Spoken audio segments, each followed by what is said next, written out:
முஹம்மது ஸல்லல்லாஹு அலைஹி வஸல்லம் அன்னவர்களின் மீதும் அன்னவருடைய சத்திய வாழ்க்கையை அப்பொழுக்கில்லாது பின்பற்றி ஒழுகிய சத்திய சீலர்களான சஹாபா பெருமக்கள் அவர்கள் நம் அடிச்சுவடினை பின்பற்றி தூய இஸ்லாமிய வாழ்க்கை வாழ்ந்து தூய முறையில் இன்றளவும் இஸ்லாம் நம்முடைய சேர்ப்பிக்க காரணமாக இருந்த ஷுஹதாக்கள், தாபாயின்கள், தபௌ தாபாயின்கள், இமாம்கள், உலமாக்கள், இறை நல்லடியார்கள், குறிப்பாக இந்த ஜும்மா தினத்தில் மக்கள் எல்லாம் சும்மா தினமாக வாராந்திர கூடுதல் நிகழ்வாக வந்து கொண்டிருக்கக்கூடிய காலச்சூழலில் வல்லவன் அல்லாஹுக்கு சுபஹானஹு வ தஆலா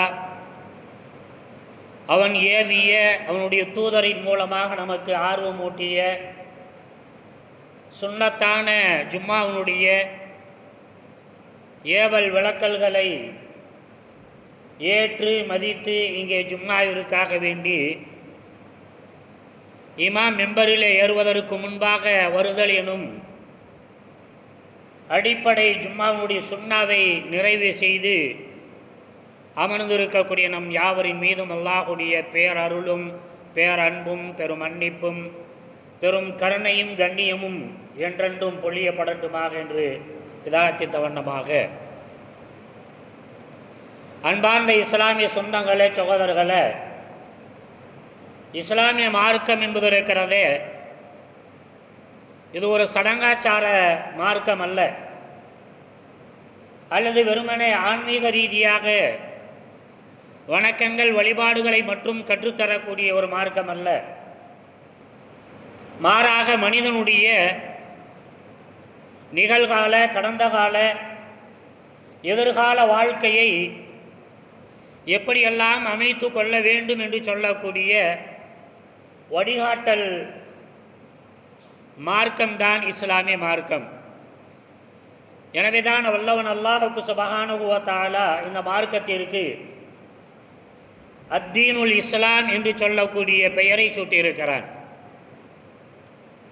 இன்றைக்கு உலகத்தில் எத்தனையோ சமயங்கள் இருக்கின்றன, எத்தனையோ மதங்கள் இருக்கின்றன. 10ஓடு 11ஆக சமயமாக மதமாக அல்லாஹ் இதை ஆக்கி தரவில்லை. அப்படி ஆக்கி தருவதாக இருந்தால் அல்லாஹ் என்ன செஞ்சிருப்பான்? அல் இஸ்லாமுல் அதியான் என்று சொல்லக்கூடிய வார்த்தையை பயன்படுத்தியிருப்பான். அல்லாஹுடைய தூதரையும் அவ்வாறை பயன்படுத்த பணித்திருப்பான். அதியான் என்று சொன்னால் மதங்கள், சமயங்கள் என்பது அதனுடைய பொருள். மதம் என்று சொன்னால்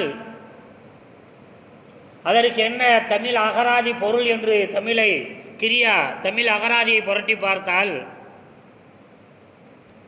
மதம் என்று சொல்லக்கூடிய வார்த்தைக்கு 2 விதமான அர்த்தங்கள் தரப்பட்டிருக்கிறது. ஒரு அர்த்தம் என்னவென்று சொன்னால் காலாகாலமாக செய்து வரக்கூடிய சடங்குகள், சம்பிரதாயங்கள், பூஜைகள், புனஸ்காரங்கள் இவற்றுக்கு மதம் என்று சொல்லப்படும். மற்றொரு பொருள் என்னவென்று சொன்னால் மனிதன் அறிவை பயன்படுத்தாமல் அறிவு இழந்து செயல்படக்கூடிய நிலைக்கு மதம் என்று சொல்லப்படும். அதனால தான் யானைக்கு மதம் பிடித்து விட்டது.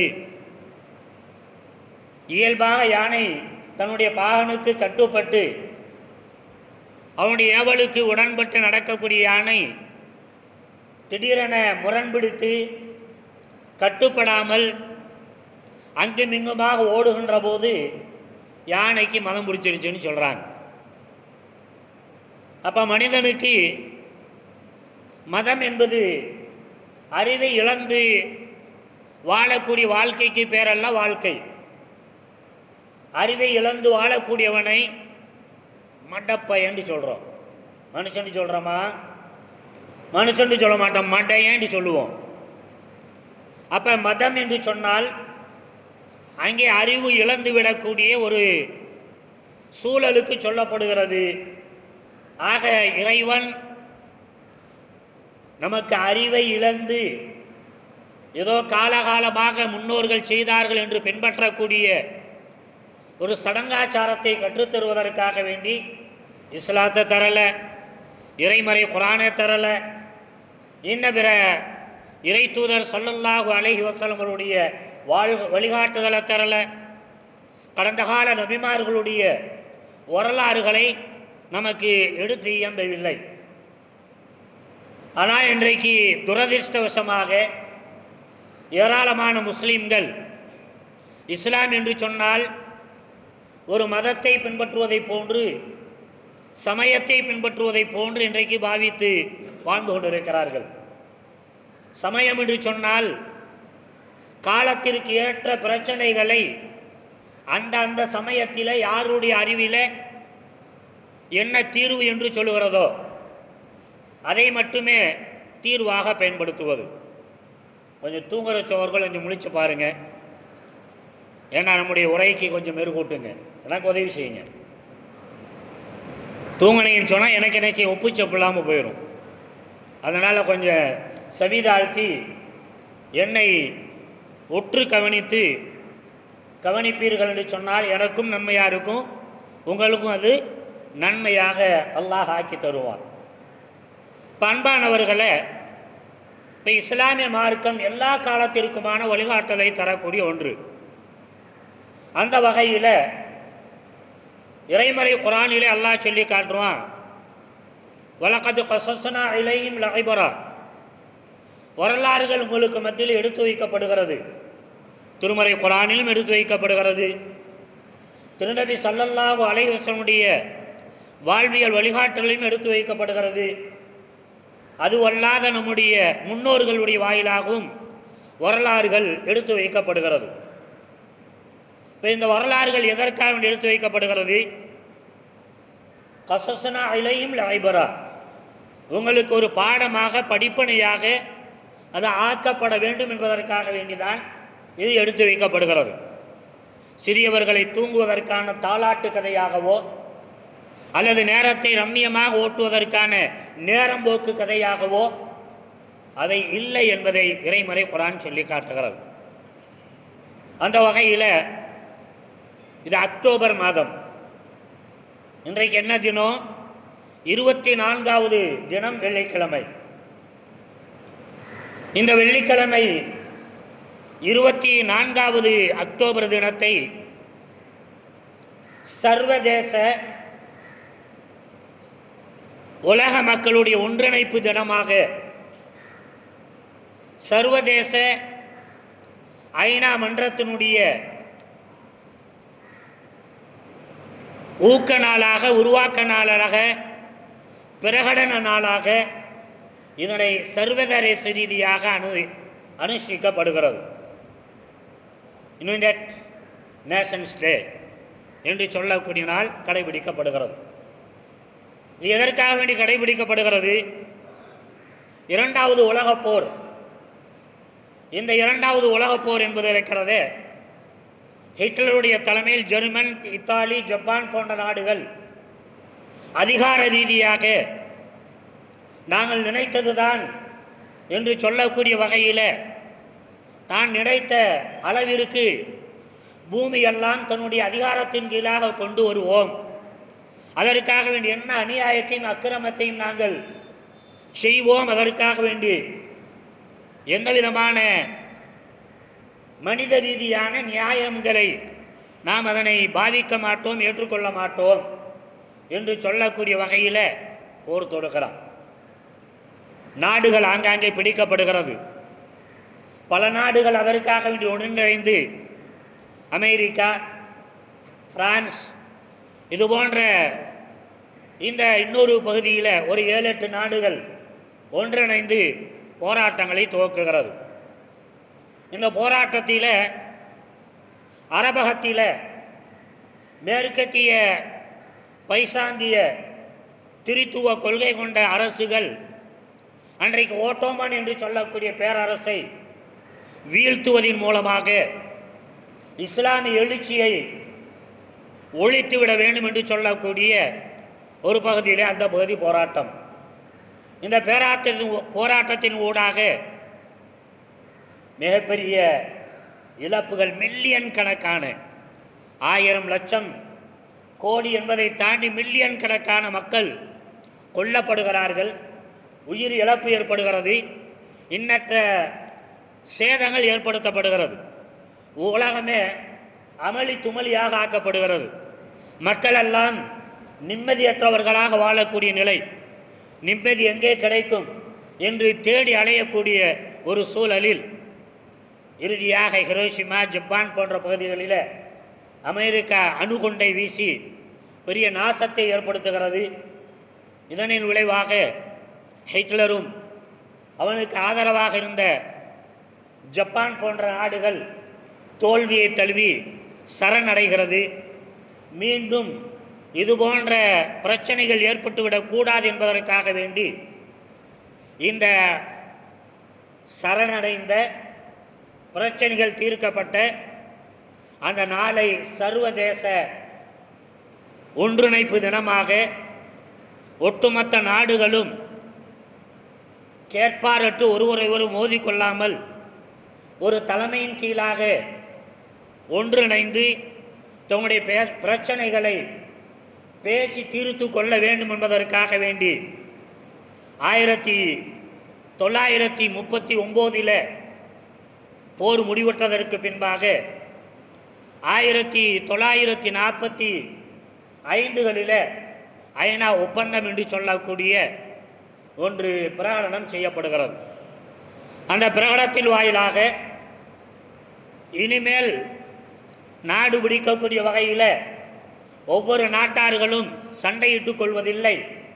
அப்படி சண்டையிட்டுக் கொண்டிருப்பதை உலக நாடுகள் வேடிக்கை பார்த்து கொண்டிருக்காது. அப்படி வேடிக்கை பார்த்து கொண்டிருந்தால் அங்கே நடக்கக்கூடிய பிரச்சனை, இழப்புகள் அதிசீக்கிரத்தில் மற்ற நாடுகளிலும் அது தொட்டிக்கொள்ளக்கூடிய சூழல் ஏற்படும் என்பதை முன்வைத்து ஒரு 26 நாடுகள் ஒன்றிணைந்து பிரகடனம் செய்கிறாங்க. அடுத்ததாக 50 நாடுகள் இணைகிறது. இன்றைக்கு நூற்றுக்கணக்கான நாடுகள் அதில் இணைந்து அதற்கு கட்டுப்பட்டு இன்றைக்கு ஐநா மன்றம் என்று சொல்லக்கூடிய உலக நாடுகளுடைய கட்டமைப்பில் இணைந்து செல்கிறது. இப்படி செல்லக்கூடிய இந்த ஒன்றிணைப்பிற்கு இஸ்லாம் எப்படிப்பட்ட வழியினை காட்டி தருகிறது? இப்படிப்பட்ட அநியாயங்கள், அக்கிரமங்கள் நடைபெறுகின்ற போது இஸ்லாம் என்ன வழியினை காட்டி தருகிறது? இப்படிப்பட்ட அநியாயம், அக்கிரங்களை ஒரு முஸ்லீம் என்ற பேரில் இதையெல்லாம் சரி காண முடியுமா அல்லது முன்னெடுக்க முடியுமா? அதில் நானும் பங்கு தருகிறேன் என்று சொல்லி பங்காளர்களாக ஆக முடியுமா என்று சொல்லக்கூடிய இந்த வழிகாட்டலை இறைமறை குரானிலே நாம் தேடி பார்ப்போம் என்று சொன்னால், அல்லாஹ் தன்னுடைய திருமறை குரானில் சொல்லி காட்டுறான், ஒலா துஃப்சிது ஃபில் அர்தி பஅத இஸ்லாஹிஹா. இஸ்லாஹாக இருக்கக்கூடிய, நிம்மதியாக எல்லா சூழல்களும் சரியாக இருக்கக்கூடிய இடத்தில் நீங்கள் என்ன செய்யாதீங்க? குழப்பத்தை ஏற்படுத்தாதீர்கள். இறைமறை குரான் இடக்கூடிய கட்டளை. எனக்காக வேண்டி, என்னுடைய சமூகத்திற்காக வேண்டி என்று சொல்லக்கூடிய வகையில் சீராக இருக்கக்கூடிய இடத்தில் எந்த வகையிலும் குழப்பங்களை ஏற்படுத்தக்கூடாது. மாறாக உங்களுக்கு பிரச்சனை ஏற்படுகிறது என்று சொன்னால், இழப்புகள் ஏற்படுகிறது என்று சொன்னால், ஒருவரின் மூலமாக கஷ்டங்கள் ஏற்படுகிறது என்று சொன்னால், குழப்பம், சண்டை ஏற்படுவதை விட வதுஊஹு, அதற்காக வேண்டிய ஹௌஃபன், அல்லாஹ்விற்கு பயந்து, அல்லாஹ்விற்கு பயந்த நிலையில் அல்லாஹ்விடத்தில் இருகரம் ஏந்தி பிரார்த்தனை செய்யுங்கள். அப்படி பிரார்த்தனையின் ஊடாக நீங்கள் என்ன செய்யுங்க? அல்லாஹ்விடத்தில் சாந்தியான, சமாதானமான ஒரு சூழலையும் கேளுங்க. அப்படி கேட்பீர்கள் என்று சொன்னால் நிச்சயமாக அல்லாஹுடைய அருள் என்று சொல்லக்கூடிய ரஹ்மத் இருக்கிறது. கரீபும் மினல் முஹ்சினீன், மிக நன்மை செய்யக்கூடிய, நல்லறம் புரியக்கூடியவர்களுக்கு மிக அருகாமையில் அல்லாஹுடைய ரஹ்மத் உங்களுக்காக வேண்டி காத்து கொண்டிருக்கிறது, உருவாக்கப்பட்டிருக்கிறது, ஒப்படைக்கப்படவிருக்கிறது என்று வல்லவன் அல்லாஹ் சுப்ஹானஹு வ தஆலா இறைமறை குர்ஆனிலே சொல்லி காட்டுகிறார். அப்போ இந்த வேத வசனத்தின் வாயிலாக பிரச்சனைகளை என்ன செய்யக்கூடாது, நாம் எந்த வகையில் உருவாக்கக்கூடாது, குழப்பங்களை நாம் எந்த வகையில் உருவாக்கக்கூடாது. உருவாக்காமல் நன்மை மட்டுமே எதிர்பார்க்கக்கூடியவர்களாக, நன்மை மட்டுமே செய்யக்கூடியவர்களாக நம்மிலே ஒவ்வொருவர்களும் ஒவ்வொரு முஸ்லீமும் இருக்க வேண்டும் என்பதை இறைமறை குர்ஆன் சொல்லி காட்டி, அப்படி நன்மை செய்யக்கூடியவர்களாக நீங்கள் மாறிவிட்டீர்கள் என்று சொன்னால், அதிலே உறுதியாக இருந்து விட்டீர்கள் என்று சொன்னால், அல்லாஹ் என்ன செய்வா, உங்களுக்கு அருகாமையில் தன்னுடைய அருளை நிரப்பமாக தரக்கூடியவனாக இருப்பான். இப்போ அல்லாஹ் நிரப்பமாக தன்னுடைய அருளை பொழிவிக்கக்கூடிய வகையில் நாம் இந்த இறைமறை குர்ஆனுடைய அடிச்சுவட்டில் நம்முடைய வாழ்க்கை அமைத்து கொண்டு விட்டோம் என்று சொன்னால், யாரால் என்ன செய்ய முடியாது, நம்மளை ஒன்றும் செய்ய இயலாது என்பதற்கான வாக்குறுதியாக மேற்கண்ட வசனம் நமக்கு ஒப்புவமையாக சொல்லி கொண்டிருக்கிறது. இதற்கு ஈடாக அல்லாஹுடைய தூதர் ஸல்லல்லாஹு அலைஹி வஸல்லம் சொல்லுவாங்க, காலலா தமன்னு லிகா அல் அதுவ, நீங்கள் எதிரிகளை உருவாக்காதீர்கள், எதிரிகளை சந்திக்க வேண்டும் என்று ஆவல் கொள்ளாதீர்கள், எதிரிகளை சந்திக்க வேண்டும் என்று சொல்லி உழைப்பை மேற்கொள்ளாதீர்கள், அதற்காக வேண்டி பாடுபடாதீங்க. ஆக எதிரிகளை உருவாக்காமல் இருங்கன்னு அல்லாஹுடைய தூதர் சொல்லான்னு சொல்லி காட்டுறாங்க. எந்த வகையில் எதிரித்தன்மையை, எதிரியை உருவாக்காமல் இருக்கலாம், எப்படி அனுசரித்து போனால், எப்படி நன்மையாக அவனோடு ஒருங்கிணைந்து சென்றால், எப்படி பக்குவமாக நடந்து கொண்டால் எதிரியாக உருவாகாமல் நம்முடைய அண்டை வீட்டுக்காரன், நம்முடைய அருகாமையில் இருக்கக்கூடியவன், நம்முடைய ஊரை சார்ந்தவன், நம்முடைய அருகாமை ஊரை சார்ந்தவன், இப்படி அண்டை எல்லாரும் எப்படி எதிரித்தன்மையை மாற்றிக்கொள்வது, எதிரியை உருவாமல் ஆக்குவது என்று சொல்லக்கூடிய வகையில் நீங்கள் என்ன செய்யுங்க, திறம்பட கையாண்டு நடக்க வேண்டும். ஆக எதிரியை சந்திக்க வேண்டும் என்று என்ன செய்யக்கூடாதான், நாம் ஆவல் கொள்ளக்கூடாது, ஆசைப்படக்கூடாது, அதற்கான செயல்களில் நாம் ஈடுபட்டு விடக்கூடாது. அப்போ ஒருத்தரை நம்முடைய நட்புக்கு ஆகணும்னு சொன்னால் என்ன செய்வோம், குறைச்சிக்கிட்டே நிற்போமா, நம்முடைய நட்புக்கு உள்ளே வைக்கணும்னு சொன்னால் அவரை கண்டுக்கிறாமல் இருப்போமா, எல்லா வகையிலும் என்ன செய்வோம், அவரை பார்க்கும்போது சிரிப்போம், அவரோடு கைலாகவும் செய்வோம், நல்லா இருக்கிறவங்களை விசாரிப்போம், ஏதாவது நம்ம செஞ்சோம்னா அவரில் அழைப்பு கொடுப்போம், நமக்கு ஏதாவது இருந்தால் அவருக்கு கொடுப்போம். இப்படி கொடுத்து வாங்கக்கூடிய, பகிர்ந்து கொள்ளக்கூடியதன் மூலமாக எதிரி உருவாகிடக்கூடாது, அவனும் நம்ம நண்பனாக இருக்க வேண்டும் என்று வியாபாரத்திலும் இன்ன பிற விஷயத்திலும் எப்படி நாம் முழுமூச்சாக ஈடுபடுகிறோமோ, அறிவுள்ளவர்களாக அதனை பயன்படுத்திக் கொள்கிறோமோ, அதே போன்று இஸ்லாமிய வாழ்க்கையினுடைய விஷயத்திலும், உலகினுடைய இஸ்லாமிய வாழ்க்கையினுடைய முன்னேற்ற விஷயத்திலும் இப்படிதான் நாம் ஆக்கி கொள்ள வேண்டும் என்பதை அல்லாஹ்வுடைய தூதர் ஸல்லல்லாஹு அலைஹி வஸல்லம் சொல்லக்கூடிய வகையில் சொல்லுவாங்க. லா தமன்னு லிகா அல் அதுவ, நீங்கள் எதிரியை உருவாக்க வேண்டும், சந்திக்க வேண்டும் என்று சொல்லக்கூடிய ஆவல் கொள்ளாதீங்க, சூழலை உருவாக்காதீங்க. மாறாக வஸல்லுல்லாஹல் ஆஃபியா, அல்லாஹ்கிட்ட என்ன செய்யுங்க, துஆ செய்யுங்க. என்னிலும், என்னுடைய குடும்பத்திலும், என்னுடைய உறவுகளிலும், என்னை அண்டை அயலார்களிடத்திலும் ஒரு நல்லதொரு சுமூகமான சூழல் எங்களுக்கு மத்தியில் உருவாக வேண்டும் என்று சொல்லக்கூடிய ஆஃபியாவை, ஆஃபியத் என்று சொன்னால் எல்லா நிலையிலும் நமக்கு ஏற்றமான ஒரு சூழல், நமக்கு நன்மையான ஒரு சூழல், நமக்கு நிம்மதியான ஒரு சூழல், இதற்கு ஆஃபியா என்று சொல்லப்படும், இதற்கு ஆஃபியா என்று சொல்லப்படும். அல்லாஹ்வுடைய தூதர் ஸல்லல்லாஹு அலைஹி வஸல்லம் என்ன செய்கிறாங்க, இப்படி எதிரிகளை உருவாக்காம எதிரிகளை சந்திக்கணும், நானா நீயாப்பான்னு மோத்திக்கிறணும். தமிழில் சொல்லுவாங்களா, இல்லை என்ன சொல்லுவாங்க, நானா யார்கிட்டையும் மோத மாட்டேன், வந்த சண்டையை விடவும் மாட்டேன். இந்த வகையில் தன்னை உருவாக்கி கொள்ளாமல், இந்த வகையில் தன்னை பண்படுத்தி கொள்ளாமல், நன்மையான விஷயத்தில் அவர்களோடு இரண்டரை கலந்து அவர்களை எதிரிகளாக அல்லாமல் ஆக்கக்கூடிய வகையில் நீங்கள் என்ன செய்யுங்க, அல்லாஹ்ட்ட துஆ செய்யுங்க.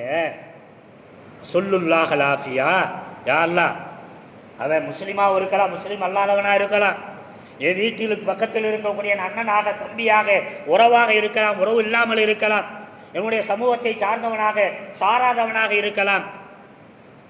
எல்லா நிலைகளிலும் யா அல்லாஹ் எங்களுக்கு மத்தியில் நல்ல ஒரு சுமூகமான, ஒரு சந்தோஷமான, எதிர்ப்பு தன்மை இல்லாத, குரோதமற்ற, எல்லா வகையிலும் நமக்கு ஏற்றமான ஒரு ஆஃபியாவை எங்களுக்கு தந்தல் புரிந்தருள்வாயாக என்று பிரார்த்திக்க வேண்டும் என்று வல்லவன் அல்லாஹுடைய தூதர் ஸல்லல்லாஹு அலைஹி வஸல்லம் அவர்கள் சொல்லிட்டு சொல்லுவாங்க, ஃபைதா லகிம் துமோகும் ஃபஸ்பிரு. அதையும் தாண்டி மக்களின் மூலமாக உங்களுக்கு இடைஞ்சல் வந்தது என்று சொன்னால் அதற்காக என்ன செய்யுங்க, நன்மை மட்டுமே செய்துவிட்டு பொறுமையோடு காத்திருங்கள். பொறுமையோடு காத்திருங்கள். நிச்சயமாக பொறுமையாளர்களுடன் அல்லாஹ் இணைந்திருக்கிறான் என்று அல்லாஹுடைய தூதர் ஸல்லல்லாஹு அலைஹி வஸல்லம் அவர்கள் சொல்லி காட்டுகிறார்கள் என்று சொன்னால் அன்பிருக்கினியவர்களே, ஆக நாம் நல்லறங்களின் மூலமாக நற்செயல்பாடுகளின் மூலமாக அப்படிப்பட்ட நல்ல சூழல்கள் அல்லாஹ் தர வேண்டும் என்று சொல்லக்கூடிய பிரார்த்தனையின் வாயிலாக நாம் குழப்பம் விளைவிக்கக்கூடியவர்களில் ஒருவராக அல்லது சமூகமாக இல்லாமல் தன்னை பாதுகாத்து கொள்ள வேண்டும். அப்படி பாதுகாத்து கொண்டால் நிச்சயமாக உலகம் உயிர்பெறும், உலகம் சாந்தி சமாதானத்தை அடையும். உலகம் சாந்தி சமாதானத்தை அடைந்து விட்டது என்று சொன்னால் நாமும் நிம்மதியாக வாழ்வோம், உலக மக்களும் நிம்மதியாக வாழ்வார்கள் என்பதை சொல்லி காட்டுகிறது. அல்லாஹுடைய தூதர் ஸல்லல்லாஹு அலைஹி வஸல்லம் அவர்கள் மதீனா நகரத்துக்கு போகிறாங்க.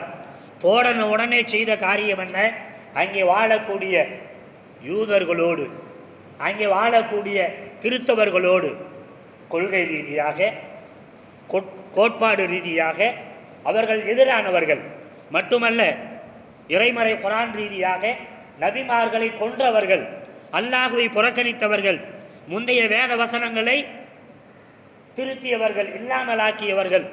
ஆனால் அவர்களோடு அல்லாஹுடைய தூதர் ஸல்லல்லாஹு அலைஹி வஸல்லம் அவர்கள் என்ன பார்க்கல, நீ அல்லாஹ்வுடைய எதிரியாச்சே, வேதத்தை சூறையாடினவனாச்சே, நீ அல்லாஹ்வை விட்டுட்டு கண்டதை வணங்கக்கூடியவனாச்சே, நீ நபிமார்களை வணங்கக்கூடியவனாயிற்றே என்று குரோதத்தை வளர்க்காமல் அவர்களை முதலாக அழைத்து சமாதான உடன்படிக்கை செய்தார்கள். உங்களுக்கு நாங்கள் உதவியாக இருப்போம், நீங்கள் எனக்கு எங்களுக்கு உதவியாக இருக்க வேண்டும். யாராவது உங்களை தாக்க வந்தால் நாங்கள் என்ன செய்ய மாட்டோம், பார்த்துக்கிட்டு இருக்க மாட்டோம், உங்களுக்கு ஆதரவாக சண்டைக்கு வருவோம். அதே மாதிரி எங்களை யாராவது தாக்க வந்தால், எங்களை குறைபடுத்த வந்தால் நீங்கள் என்ன செய்யக்கூடாது, மௌனமாக இருக்காமல் எங்களுக்காக வேண்டிய ஆதரவாக சண்டையிட வேண்டும், எங்களுக்கு உதவியாளர்களாக வர வேண்டும் என்று சொல்லக்கூடிய அந்த ஒப்பந்தத்தை செய்தார்கள் என்று சொன்னால் அன்பிருக்கினியவர்களே, ஆக நாம் சமாதானத்தை விரும்பக்கூடியவர்களாக, குழப்பங்களை தவிர்க்கக்கூடியவர்களாக எல்லா நிலைகளிலும், குடும்ப வாழ்க்கையாக இருக்கலாம் அல்லது சமூக வாழ்க்கையாக இருக்கலாம், எல்லாவற்றிலும் இணைந்து வாழ வேண்டும் என்று சொல்லக்கூடிய வழிகாட்டுதல் தரப்படுகிறது.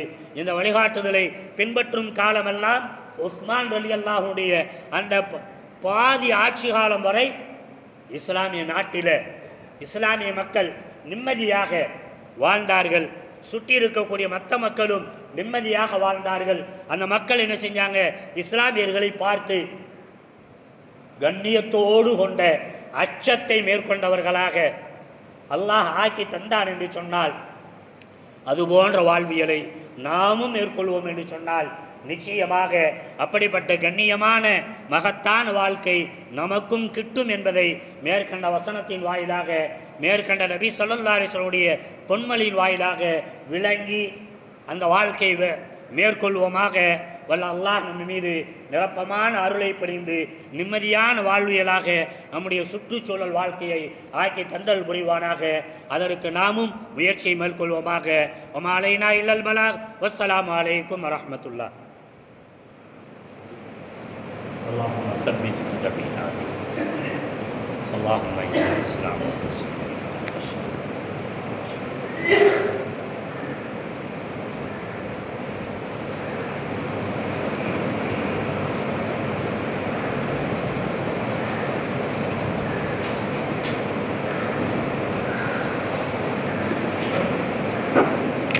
அல்ஹம்துலில்லாஹ் வஸ்ஸலாத்து வஸ்ஸலாம் அலா ரசூலில்லாஹ்.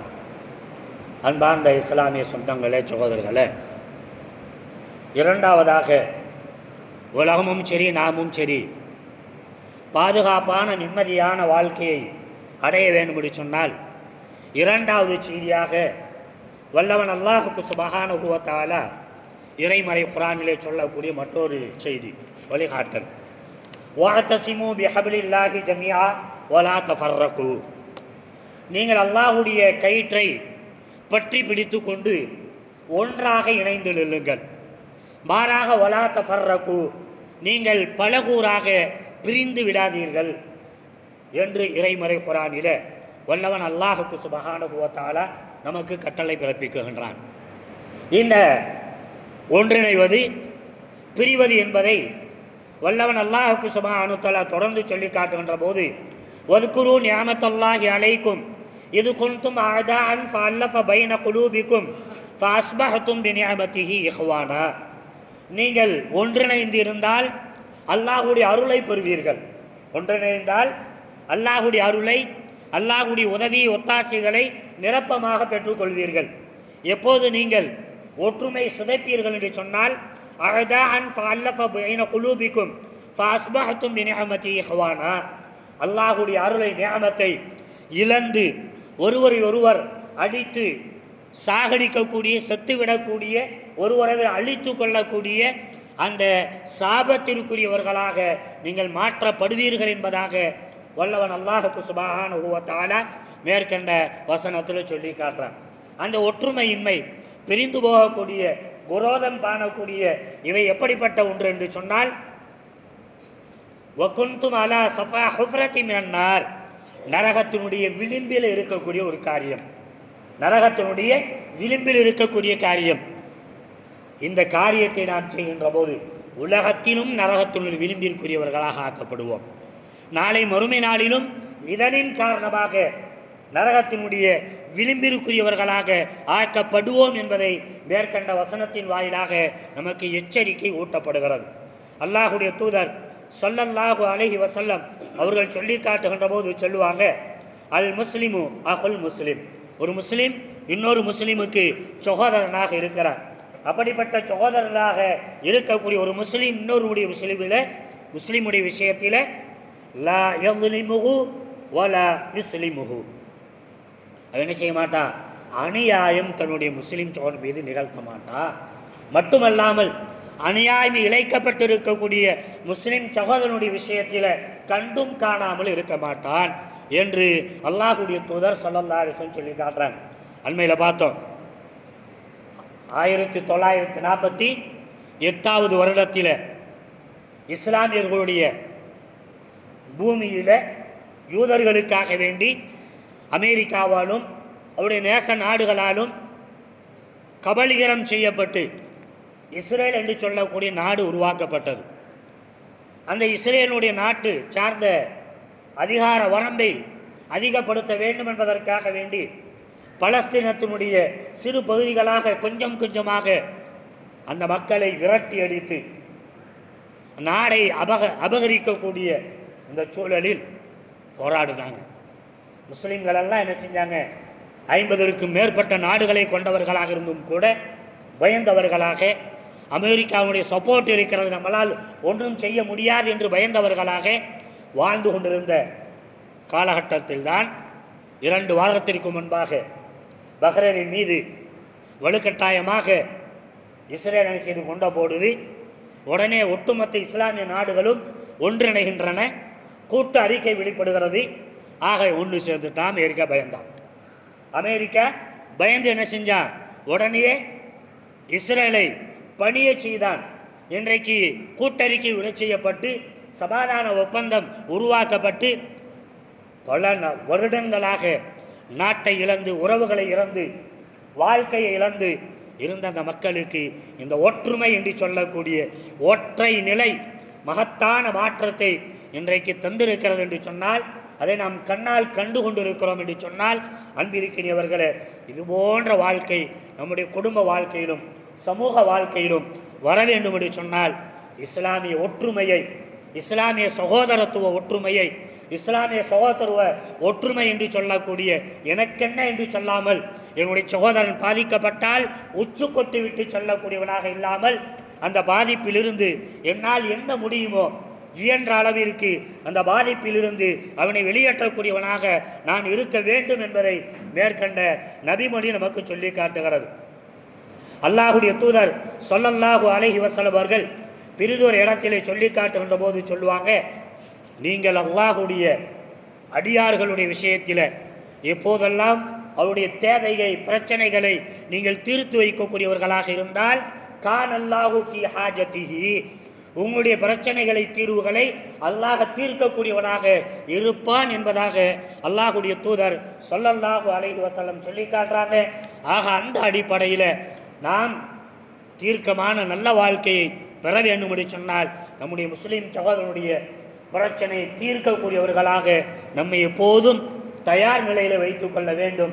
அப்படி இருந்தால் அல்லாஹுடைய பாதுகாப்பில் உதவியில் நாம் என்றென்றைக்கும் நிரப்பமான சாந்தி சமாதானத்திற்குரிய எதிரிகளற்ற வாழ்க்கையை பெறுவோம் என்பதை இந்த இடத்தில் உங்களுக்கும் எனக்குமாக நினைவூட்டி கொண்டு உரையை நிறைவு செய்கிறேன்.